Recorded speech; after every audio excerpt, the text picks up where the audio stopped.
Hello, everybody, and welcome to the Jacob Gramegna / Amateur Hour Sports YouTube channel. This is the Raptors Happy Hour, where we go through the latest news surrounding the Toronto Raptors. We break it down, we discuss, I answer questions from the chat, try to predict where things are going, and so much more.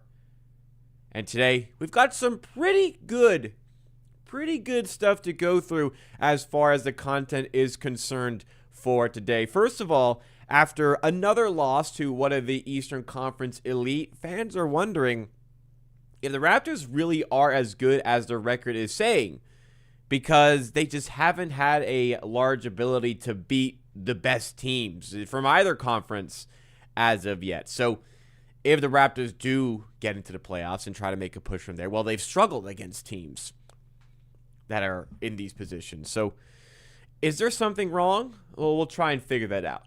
Also featuring on today's stream, we are going to be discussing some new developments regarding the Toronto Raptors trade strategy, according to some reports, in the sense of maybe Bobby Webster kind of taking the team in a, or not the team, but taking a different approach to the upcoming week ahead of Thursday's NBA trade deadline. We have that, plus I'll answer questions from the chat.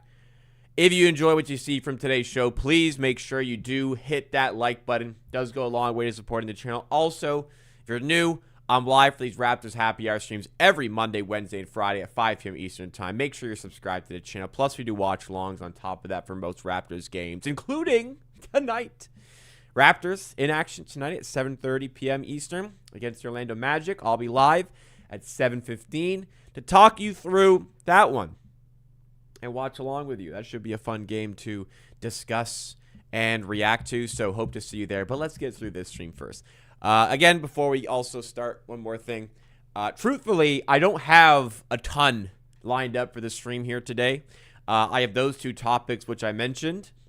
That probably isn't going to take us the full hour. If you've got stuff in the chat you'd like to discuss, you'd love to hear my opinion on, please feel free to drop it in the live chat, and we'll get to as many things as, I'll get to everything. Just forewarn, I'm sorry for advertising this, as I always feel like my glasses are dirty start streams. As I always advertise, the Raptors Happy Hour. I don't know if we're quite going to do the full hour today, just because a lot of the topics are still quite similar. We it's trade season. We know about the targets. We know what the Raptors need and all of that. But any questions specifically from yourself, I am happy to give a go. It might be good. We can also go through the Discord and talk through some of the mock trades that we've seen in the Discord. That could be something that we go to a little bit later on. All right, nice and fresh. I can see you right there. That's you, chat. Welcome to the stream. We have Holy, Tough, Chill in chat. Warriors Chip 2026. Make the playoffs first, I suppose. Q-Man joining us. Daniel Berry Sports Highlights. Ever presence. Thank you so much for coming through. Yeah, recipes of Catherine O'Hara. That was sad to hear. She's in so many movies, man. Unfortunate to lose that. Tom Graham also joining us from the land down under. Good morning to you. I'm stuck at work. Concreting this morning. Concreting? Is that can you verb concrete? Yeah, I guess. I've laid concrete. I've done concrete on multiple occasions. I used to work in construction. I like doing not construction. I did home projects. I never referred to it as concreting. What a word. So anyways, glad that you got the stream to help get you through the next, hopefully, up to an hour on the show today. But how's everyone's doing? Hopefully your week went well this week. Felt pretty, kind of went by decent pace for myself. I don't feel like got stuck or anything this week, as some weeks feel a bit longer. This one hasn't felt that bad. Even with the snow and the cold, I feel like it has kind of marched on. Granted, I had a little bit less work from my job than normal this week. That's probably a large factor why that's the case. You know what? That's probably it. I didn't have as much work this week, so that's probably why I'm feeling a little bit more refreshed. But Been to the gym a bunch. Been a good week. Hopefully a good week for yourself and hopefully a good weekend planned as well. I've got a friend's birthday tomorrow, so I got some fun there. Sunday, there's sports on all day despite being no football. We got the Raptors Sunday as well. We got them tonight. Should be all good for myself and hopefully for you as well. But let's get back on track here. And let's get to the title of today's stream because, yes, the Raptors in the season as a whole have a very good record, a very solid record, a very respectable record. But people are starting to debate and wonder if that Raptors record is actually lying to us based on how they have performed against some of the top teams in each of the conferences so far this season. So let's investigate the validity of this season so far for Toronto. And this comes off the back of another loss to the New York Knicks. This season, the Raptors now, against especially the top teams in the Eastern Conference, it's been a little bit tough. They haven't played the Pistons yet, but they are 0-3 against the Celtics. They are 0-3 against the Knicks. And of those losses to each of those teams, it is a little bit important to note as well that a bunch of those haven't really been particularly close. It wasn't like the Raptors have lost nail-biters here. As far as the Knicks, they lost in the recent game 119-92 despite leading for most of the game. Crazy. They led for most of the game and got absolutely destroyed like that. They just completely fell apart late. Like from the mid-third quarter onward, they just completely imploded. Knicks were making everything. Raptors couldn't make anything. Against the Knicks as well, they lost by 16 here. Pretty resounding win. And quite the blowout here as well. 116-94 away at MSG for that one there. So resounding against the Knicks. These ones against the Celtics. This one, I think, was kind of close. 121-113. So maybe there's that. This was a pretty comfortable win for the Celtics on December 20th. The most recent loss to the Celtics, 125-117.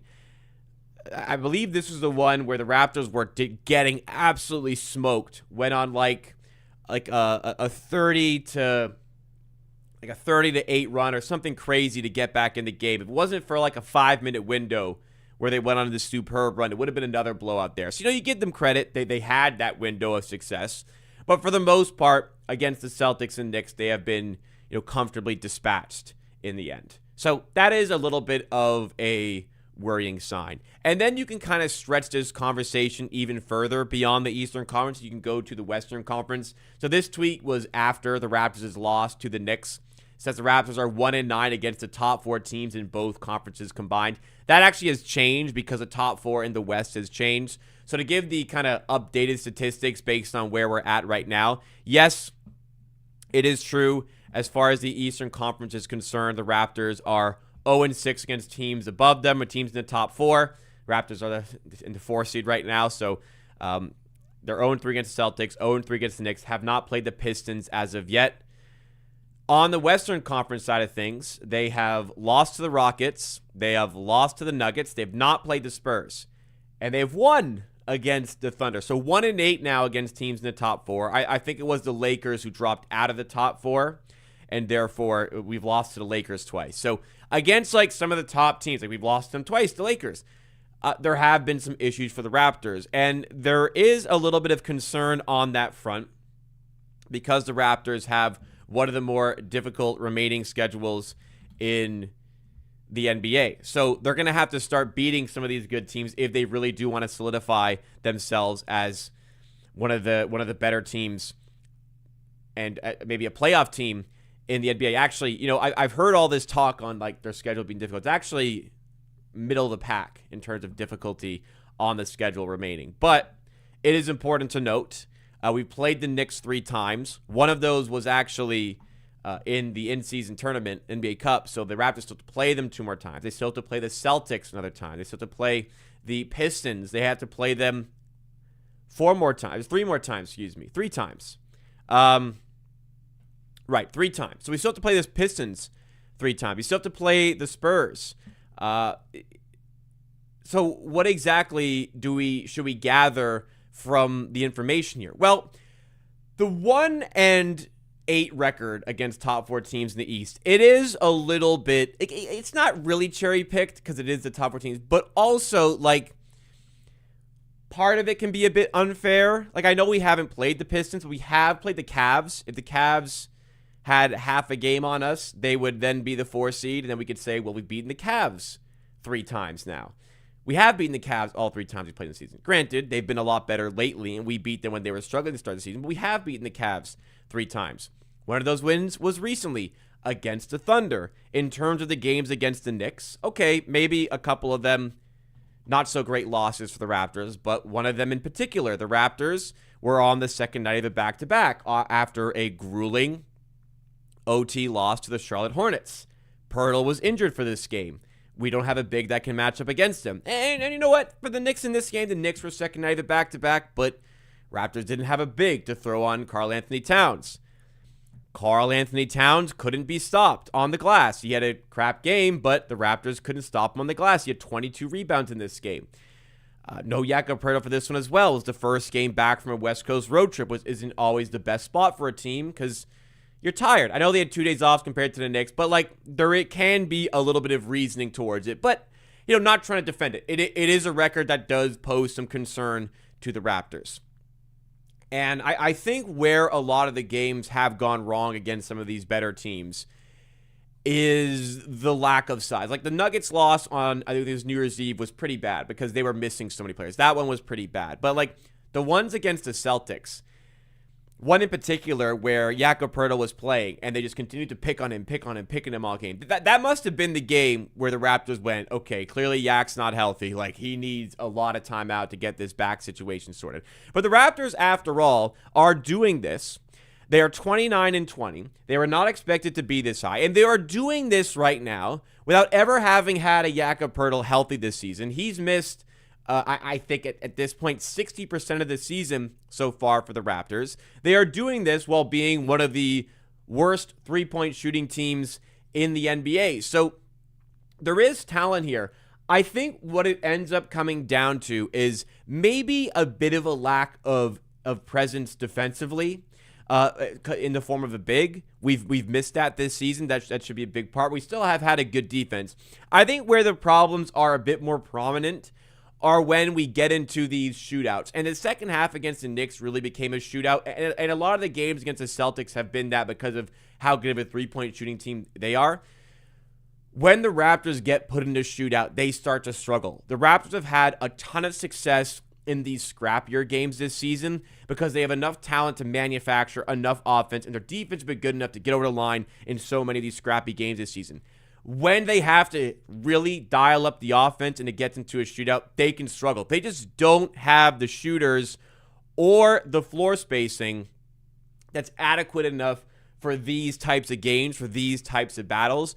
So I think that's the largest reason why there are issues right now against certainly the Knicks and Celtics and some teams in the West. So what does it mean for the team going forward? Well, it certainly means like, hey, like we're trying to be a playoff team here. We've put together a pretty good season so far. There's conversations about making a big trade. There's conversations about, keeping to the status quo, all of that. But we are a top 4 seed right now. We have proven we can be a bit of a threat in the East. But we've also kind of showcased that we may not be as big of a threat against some of the top teams if we don't satisfy the need for at least an additional big, but also additional shooting for the team. Without those sorts of incoming acquisitions, there's going to be some trouble for the Raptors. It's a rough-looking record, but there's things we're missing. Maybe there's been other factors involved in the game as well. The Knicks last season got into the playoffs successfully, won a series after they also had a rough record against some of the top teams in the Eastern Conference. So I don't think there should be necessarily like overblown too much. Like I don't think we really need to like sweat about this, but it's definitely not nothing. It's something to look into and something that the Raptors front office should definitely look to be addressing as we progress closer and closer to the trade deadline. We're a week away. We're less than a week away from the NBA trade deadline. It's time to get this right, and it's time to try and get this sorted. If you are going to see where the team can go, I'm not saying make that blockbuster trade, but something needs to be injected in this team to give them that little bit of extra push for games like this. And you know what? There is still a bit of hope that Jakob Poeltl can come back from injury and be that sort of player that we require defensively. That would also change a lot for this team. In the end, though, I'm not going to panic on this. And I don't think you should either. In the end, the Raptors are 29-20, and I think we should feel pretty good about that. We're okay here, really. We are really okay here.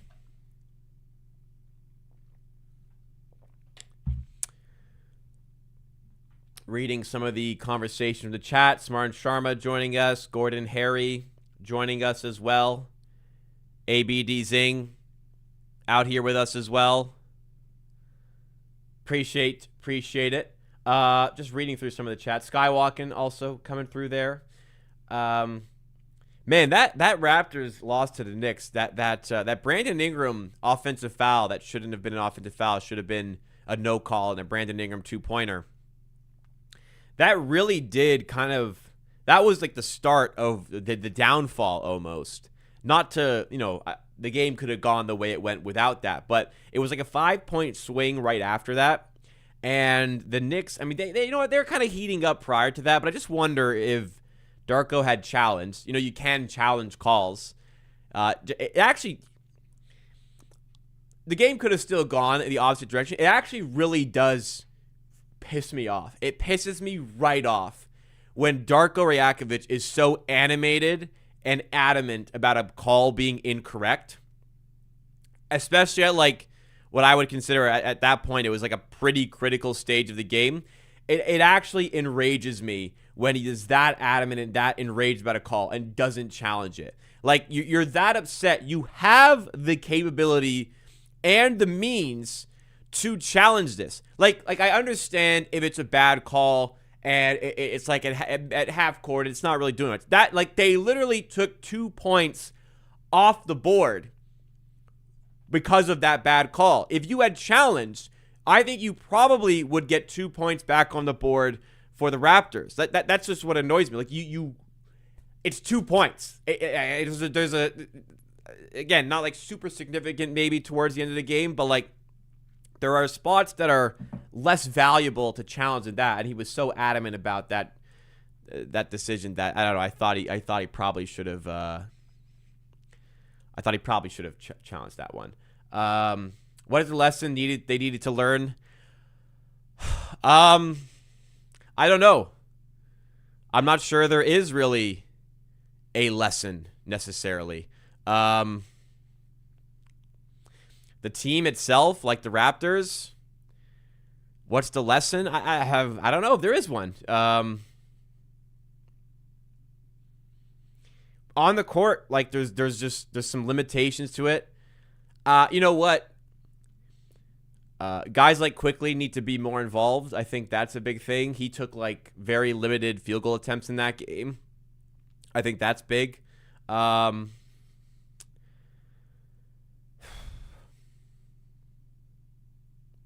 don't know. That's on the court. The Knicks just flat out outplayed us in the second half.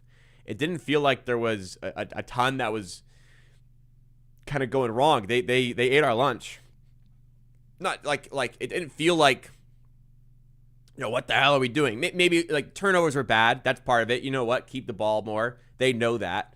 But I don't think there was any overwhelming you got to fix this on court sort of issues, other than Quickly needs to be a lot more involved from a shooting perspective. Lesson off the court is we're still missing some pieces from being a truly competitive team, as we can kind of see here.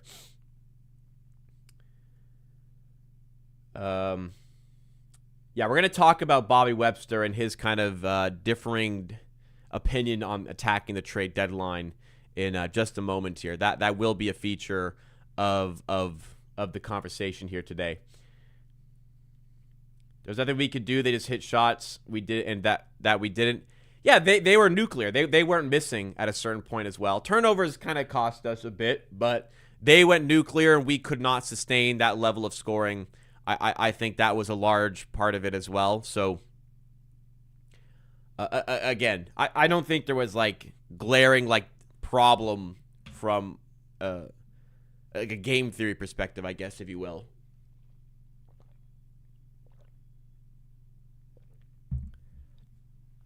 Knicks game was the hardest gut punch ever. If it doesn't signal the front office to make a trade for at least any sort of big, unless they really make a serious offer for Giannis. So yeah, we'll discuss a bit more of that in a second here. But should be a bit of a sign that, like, there still needs to be a bit of strengthening done. And I know we want to duck the tax, but I think there should also be a decision in there that does impact the team positively for the rest of the season as well. Like it's one thing to, if you want to, like, reward the team and let them play out the season. It's another thing as well to, like, not supplement them with the talent necessary to actually make that sort of run worthwhile, if you will. Why don't we dig into this topic here, because I'm kind of getting started on it, and we can, like, use that to fuel more conversation going forward. Throughout the trade season so far, the Raptors have been in the mix, reportedly, for a lot of the big names, like Anthony Davis, maybe more predominantly Domantas Sabonis, and now, all of a sudden, Giannis Antetokounmpo potentially becoming available for trade. The Raptors really throwing their hat in the ring for a lot of these sorts of players, but now, all of a sudden, those reports are changing, and new evidence is suggesting that the Raptors are pretty much ready to stand pat and let the season play out as it will. Let's talk about it a bit more. These reports, and it's been pretty, like, widely covered at this point, but the initial reports are coming from Doug Smith of the Toronto Star, where the claims are essentially now that the Raptors are comfortable with where they're at. They have, they acknowledge that they have surprised a little bit so far this season, and perhaps Bobby Webster is just prepared at this point to allow the team to play it out. They have essentially played well enough that they are rewarded with being able to produce for the rest of the season. Here is the current situation here, what he's hearing about each individual player. But, like, the big thing covered in here is that sources are strongly suggesting that the Raptors want to at least give the current group of players a chance to run out this season instead of tearing down a large chunk of it next week at the trade deadline. Then he goes through what he's hearing about each individual player that I listed there. For the Giannis situation, again, might be more of a wait and see in the summer, kind of looking like the Bucks will wait for the summer to make that trade. For Anthony Davis, that doesn't help you for the rest of the season because of the injury. Maybe look to do something in the offseason and make a real run next season. And for Sabonis, I think, like, the biggest thing, it isn't mentioned here, but I think the biggest thing is the Raptors want to use Sabonis to get off the Pirtle contract, and the Kings just shouldn't and doesn't seem like they do really have any interest in taking on that large and long contract. He also adds on a conversation about the names like Yves Misty, Daron Sharp, and Goga Bitadze, considers them hardly worth it, which I pretty strongly disagree with. We'll talk about more of that in just a second here. But let's focus in on the big story about Bobby Webster allegedly taking a different approach when it comes to the trade deadline. Again, it kind of feels like a bit of a reward. Look, you guys have played so well. It'd be a shame to strip this down and not allow you guys to see how far you could go with the way you're playing so far this season. Okay, I think that's a positive, and I think that makes sense. And, I don't think you need to completely rip apart this team and lose a bunch of future when, like, the season has gone pretty successfully so far, especially relative to, like, your expectations going into the season. This is supposed to be like about a 500 team. They're pretty comfortably above that currently as things stand over the halfway point of the season. But where it doesn't make sense to me, where this story can kind of fall apart a little bit, we have very clearly and very widely reportedly have been in the mix for Giannis, for Sabonis, and for AD. Like, we have been involved in these sorts of discussions. So why all of a sudden is it, you know what? We're just going to let this season play out and see what goes down with this team. To me, this seems like, I'll put it this way. I don't think Bobby Webster, out of the goodness of his heart, is going, you know what? You guys have earned this the rest of the season. All the top guys here, you've earned the chance to play it out the rest of the way and see how far it goes. I don't believe that at all. What I believe to be the case is Bobby Webster doesn't see a trade that is beneficial to the Raptors for one of these main guys, and it's being spun in this way to, I don't know, make it more of a positive for the current team. You know what I'm saying? If there was a good trade to make, if Bobby Webster could get a good deal on Giannis, Sabonis, or AD, he would do it. He would absolutely do it. And you know what? He might still do it. It wasn't it Masai Ujiri who told DeMar DeRozan a week before he got traded that he wasn't going to get traded. If a good deal is in play, if something is on the table, Bobby Webster's going to take it. He's not going to go, oh, you know what? I promised the team we're going to let this team play. No, he is going to take that deal. So again, for me, what it looks more like is that there's just no good deal on the table. Nothing is on the table that satisfies the Raptors. And you know what? That's fine. We don't need to force anything. We don't need to rush anything. I think that's healthy. But the way it's being construed potentially by the Raptors, I don't think is quite accurate to the situation. That's not based on anything I've seen, I've heard, I've read. That's just my own personal intuition. It feels like if something was on the table for Bobby Webster to do, he would go and do that. But now let's kind of look to like the end of this article here, because this one kind of, what's the right word? Irritated me when I read it. The other guys, to stress over the Raptors getting or not getting a deep rotation center, Goga Bitadze, Day'Ron Sharpe, Yves Missi, or someone of that ilk, is hardly worth it. I really do disagree there. There have been some very, very glaring performances that have required a player like that. Think of the Knicks in that recent game where nobody can challenge Cat on the boards. He gets 22 rebounds. That's huge. How about the game against the Lakers where DeAndre Ayton goes 10 of 10 from the field because there's no big body to throw on him?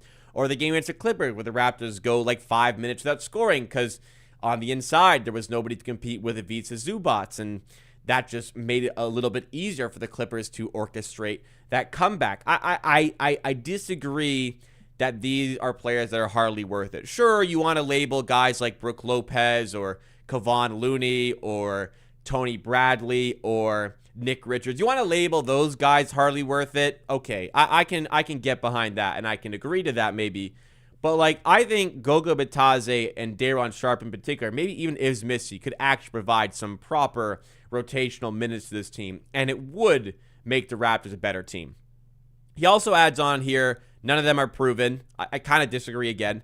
But he says, second thing, it's not a sure thing that Darko will actually play another center if he gets him. Remember, Mo Bamba. Well, I think that's maybe disingenuous is the wrong word when it comes to that. It is entirely possible that Darko Rajakovic just may not see a good fit in rotation for this player. Okay, that could seem a little bit fair, but like, remember Mo Bamba? They were talking about Mo Bamba coming out of the G League. Usually when a player is in the G League, they are in the G League for a reason. If you are an NBA caliber player, an NBA team is going to have you on their roster. I mean, that is true 99.5% of the time. You're an NBA caliber player, you're on an NBA roster because every team is constantly looking for talent to supplement their team. We're talking about Goga Bitadze, who has been in firm rotation throughout this season so far for an Orlando team that is firmly in the playoff mix. I would definitely not consider that a hardly worth it player who is comparable to Mo Bamba. I think that's quite off base with that comment there. And third, that kind of shopping can be done in the summer. Okay, yes, it can, but also, you're pretty good right now. And you might, like, it's looking like you'll be in the playoffs and you want to give yourself a better shot at the playoffs. Sure, like, the contest to that is maybe Jakob Poeltl become the center for the playoff push in late April or May. That may be, but even at that point, you still don't have the backup for him. You still run the risk of a potential injury for him, like it is right now, and you're not covering enough of your bases. I don't think you're breaking the bank to make a trade for a guy like Bataze, which is why he's a name I continue to bring up here. I do believe that is a guy that moves the needle for the Raptors. It helps them out quite a bit while Jakob Poeltl is out, and I don't think it's a play that doesn't help when Jakob Poeltl, if and when Jakob Poeltl does return. So I still think it's quite a necessity here to look for a center. And also, it feels pretty important to look for some shooting right now. You're one of the worst three-point shooting teams in the NBA. You want to get into some more like congested sets in the playoffs. It'll be a lot nicer to have some additional floor spacing to that team. So again, just that on a whole. I as far as like the Bobby Webb stuff, I'm not saying like there's fabrications there. He just is reporting what he's hearing. But there was a lot of opinion on like the backup center position. I think it's more important than he is suggesting for the article there. But again, on the Bobby Webster stuff, if a good deal's in play, Bobby Webster is going to be making that, even if it does rip apart the current roster that has done so well this season. He's not going to turn it down out of the goodness of his heart. I promise you. I promise you.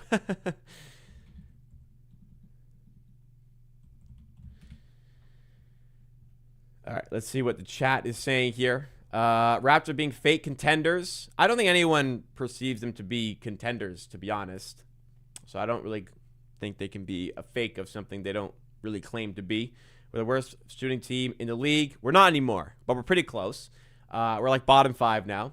We don't have any rim protection or rim pressure on offense. RJ Barrett does provide a good element of rim pressure on offense. So I would say we have no rim pressure on offense. There is an existence of it, but the shooting is very poor. I agree with that. And the rim protection at the moment is a struggle for sure. Don't need to really do anything, but a good solid backup big can start when Yak is hurt and make a decision on who gets time for Abaji, Grady Dick, or Walter, because giving them all time is hurting their growth. I kind of agree there. I think Abaji will end up getting moved. I feel pretty good about that. So I agree that it'll help them out, especially Grady Dick, to get a more solidified role he can trust on a day-to-day basis. Because, sometimes he doesn't know if he's getting 5 minutes or is he getting 20 minutes. And it can just be maybe a little bit difficult in those sorts of instances. Is Bobby trying to fake out the media? Could he be playing the act but actually pull strings to make other teams to offer bad deals? I don't think... I think the comments reflect a little bit more on how he wants the roster to think about things. His current, I don't think it's like a fake out, pump fake against other teams around the league. I think it's more of how he wants to be perceived by his own roster. He kind of wants to instill the idea that he's putting faith in this team to go finish what they started, essentially. I don't think it's a bluff to the Bucks. Well, you know what? You're not going to give us this deal. We're just not going to trade for Giannis. I think those teams will be fine keeping a hold of those players. Maybe less Sabonis, but I think those teams won't panic and go, oh, you know what? We'll give you the deal. I don't think it's that type of move. Casey would be a solid pickup.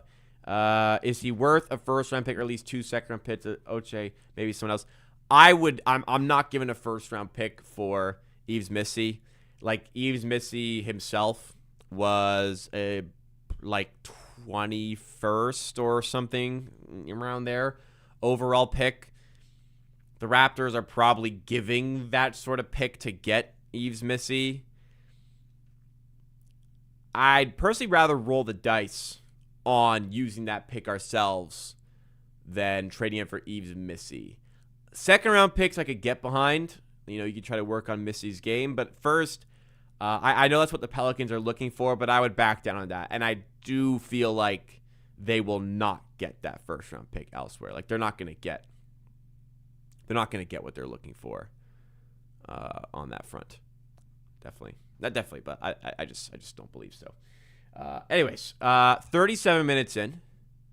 That is all the material I have prepped for today. When I say I prep material, I write down a jot note of talk about Bobby Webster not wanting to tear the team down, and that's it. It's not like I have like a script. That's it. I talk about this, and then I talk about it for like 10, 15 minutes.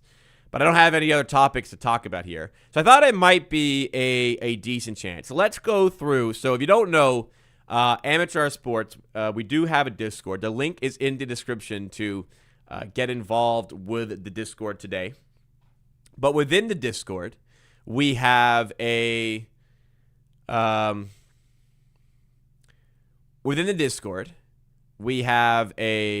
mock trades channel. People like to post their mock trades in here. So let's have a look at some of the most recent mock trades in here and see if they are good trades. So start with this one for Giannis. You know, Doug Smith did actually mention within the article that the Raptors don't want to give away like 4 rotational pieces just to get Giannis, which, okay, I can kind of see that, and, you know, not wanting to lose everything. But in this situation here, I don't think there's many situations where you're going to get a positive deal out of RJ Barrett. I think this might be. I think getting off of the Pirtle contract could be like a pretty valuable move for the Raptors to do. Abaji, I'm fine trading. Grady Dick, honestly, I wouldn't be too sour about. I don't mind this, to be honest. This is the same one with just additional picks involved. It would have to cost, I believe, 4 first-round picks in order to do. I actually don't super mind that. I maybe would prefer that in the offseason, but I don't mind that if it's getting done now, to be honest. So this one is decent. I actually think that's kind of decent for both parties. I don't know how much better the Bucks are doing. It's just, do they want to eat that Pirtle contract? That kind of would be something. This one I've not seen. So let's see this one here. So Dosunmu for Abaji and Mobo. I'm not sure if this helps our tax situation. Yeah, we'll be over the cap. Non-tax team. Over the cap, non-tax. So we'll be non-tax if we do this. I don't mind that. Not sure how much the Bulls would want to do that. That doesn't seem like much of a benefit for the Bulls, but I don't mind that. I'm just not sure the Bulls want to do that. And then another one here, Pirtle and Battle. So basically, we're just dumping the Pirtle contract on them. There's just no reason. Like this would cost a first to do. The Bulls would look at this and say, so it's Pirtle and Battle for Zach Collins and Julian Phillips. This is basically just dumping your Pirtle's contract and getting Zach Collins an expiring deal. That's actually pretty valuable. $18 million coming off the books for a team. So obviously, I would do this trade, but I don't really see the Bulls would just not do it. You'd have to pay the Bulls first to do this, and I still think they might say no because of the amount of time they'd have to tie up into that Pirtle contract. So I can't see this. I can't see that materializing. Gregory joining us in chat. What is going on? Thanks for the message earlier today, once again. Gordon Harry says, want to see a starting 5 for a full year. Just seems like it just taken away from injuries. And that's kind of fair as well. You want to see it, what it looks like, healthy. Part of my worry is, like, will it ever be a healthy starting 5? I don't know. But you're right. Like, we haven't seen it healthy enough. So I suppose it is entirely possible that when it's all healthy, it's like, wow, why would we ever want to move off of this? But I don't know. Pirtle's back scares me. Barrett, who knows how many days he's got left with the Raptors. Casey just says, only if Giannis personally said they want to go to the Raptors, then yes, we'll hold all leverage in the deal. Otherwise, we're going to compete hard against teams.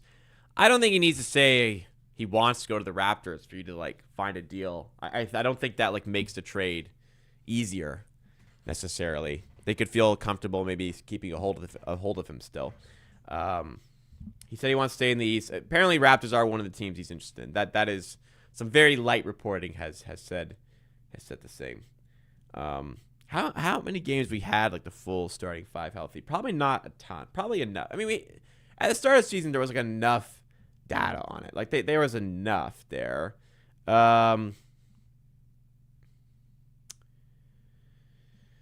Let's pull up the exact information on this. Okay, so that is still the most common five-man lineup this season, 160 minutes together, and they have a +5 net rating. Interestingly, if you swap out Pirtle from Murray Boyles, it's actually got a negative net rating for the time being. Then if you swap out Murray Boyles, actually, Mamu is there for the Baji, and Barrett's out because Barrett's been injured for a while as well. I'd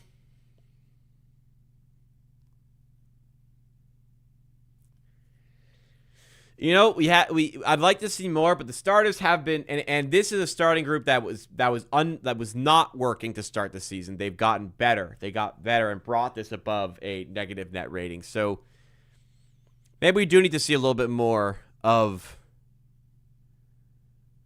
these guys together. But again, I'll go back to my point. If there is a good trade to be made, the Raptors are going to make that good trade. Don't hold back from a good trade just for the sake of it. All right. I know it's only been about 45 minutes, but you know what? I'll end it early here. It'll give me a little bit more time to walk my dog and make dinner ahead of the watch along tonight and just, reset the head a little bit. So that'll do it for today's Raptors Happy 45 minutes. If you did enjoy the stream, take a second to hit the like button. Take maybe an extra second if you're new to the channel to subscribe to the channel. And I hope to see you later tonight. Raptors tonight against the Magic. I'm live at 7:15 p.m. Eastern Time. You'll be redirected to that stream after this one. Also, we're live on Sunday as the Raptors play the Utah Jazz. I think that game is at 5. I think the game's at 6. I actually have it up right here. That game is at 6. I'll probably be live at 6. I don't think I'm going to be live at 5:45. Then I'll probably be live at 6 for that one. So stay tuned. Good content on the way. More happy hour streams next week. Keep supporting the content. The more support you give makes it easier to do more better content. It helps out with visibility. It helps out with promotion. It helps out with sponsorship opportunities. That makes my job and my whole life a whole lot easier. So take a second, hit the like button.